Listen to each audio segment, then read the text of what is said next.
జగన్ అంటే వైసీపీ నేతలకు ఒక ఎమోషన్. ఆయన పరిపాలన పగలు ఎలా ఉన్నా ఆ పార్టీ ఫ్యాన్స్కు మాత్రం ఆయన వస్తుంటే పండుగ.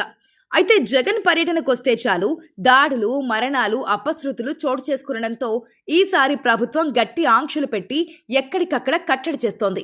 దీంతో అభిమానులు జగన్ కోసం సాహసాలు చేస్తున్నారు. ప్రధాన రహదారులు దిగ్బంధించడంతో అడవులు, కొండలు, కోనలు దాటి జగన్ కోసం తరలి వస్తున్న వీడియోలు వైరల్ అవుతున్నాయి. నెల్లూరులో వైఎస్ఆర్ కాంగ్రెస్ పార్టీ అధ్యక్షుడు మాజీ ముఖ్యమంత్రి వైఎస్ జగన్మోహన్ రెడ్డి పర్యటనకు ప్రజల నుంచే కాకుండా ప్రభుత్వ యంత్రాంగం నుంచి తీవ్ర ప్రతిస్పందన కనిపించింది. జగన్ పర్యటన పోలీసులు భారీ ఆంక్షలు పెట్టారు. పోలీసులు రోడ్లపై చెక్ పోస్టులు, బారికేడ్లు ఏర్పాటు చేసి వాహనాలను ఆపేస్తున్నారు. జగన్ గారిని చూసే ఆశతో వచ్చిన వందలాది మంది కార్యకర్తలు, అభిమానులు ప్రధాన రహదారుల్లోకి ప్రవేశించలేక అడవులు, కొండలు, కోనలు దాటి నగరాన్ని చేరుకున్నారు. కూర్మ వీధులు, చిన్న గ్రామ మార్గాలు, చెరువుల తీరాలు ప్రజల రాకపోకలతో నిండిపోయాయి. ఈ పరిస్థితి చూస్తే జగన్మోహన్ రెడ్డి పట్ల ప్రజల్లో గల గాఢమైన నమ్మకం, ఆశ, ప్రేమ స్పష్టంగా తెలుస్తోంది. ప్రజలు అడవులు దాటి వస్తున్నారు అంటే అది కేవలం నాయకుడి పట్ల విశ్వాసం మాత్రమే కాదు, అంతకు మించిన ప్రేమ కనిపిస్తోంది. వైసీపీ కోరుకున్నదే టీడీపీ చేస్తుందే అంటే అవుననే సమాధానం వస్తోంది. ఎన్నికల్లో దారుణ పరాజయాన్ని మూటగట్టుకున్న వైసీపీని దాని మానాన పోనిచ్చే ఉంటే ఇవాళ ఆ పార్టీ ఎలా ఉండేదో చెప్పలేం. కానీ వైసీపీ రాజకీయంగా తిరిగి యాక్టివ్ అయిందంటే ఆ ఘనత మాత్రం టీడీపీదే. రాజకీయంగా బలహీనపడిన వైసీపీ తిరిగి పుంజుకోవడానికి టీడీపీ అనుసరిస్తున్న విధానాలే కారణం. 3,000 మందికి పైగా పోలీసుల మోహరింపు, ఎటుచూసిన ముళ్ల కంచెలు, బారికేడ్లతో కాపలా, వాహనాలు తిరగకుండా రోడ్లు తవ్వేసిన పరిస్థితులు, ఆఖరికి ఆర్టీసీ బస్సులను సైతం ఆపేసి జనాల ఫోన్లను తనిఖీలు చేయడం లాంటి పరిస్థితులు గత 2 రోజులుగా నెల్లూరులో కనిపించాయి.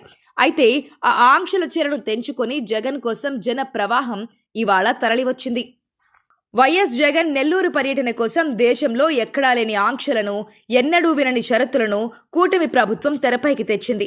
పోలీస్ వ్యవస్థను ఉపయోగించి జగన్ పర్యటనను విఫలం చేయాలని అన్ని విధాలా ప్రయత్నించింది. ఈ క్రమంలో వైఎస్ఆర్సీపీ నేతలకు నోటీసులు జారీ చేశారు. జన సమీకరణ చేస్తే కఠిన చర్యలు తప్పవని, జగన్ పర్యటన వైపే రావద్దంటూ హెచ్చరికలు జారీ చేశారు. తమ బలం బలగంతో వైఎస్ఆర్సీపీ నేతలనైతే ఆపగలిగారు.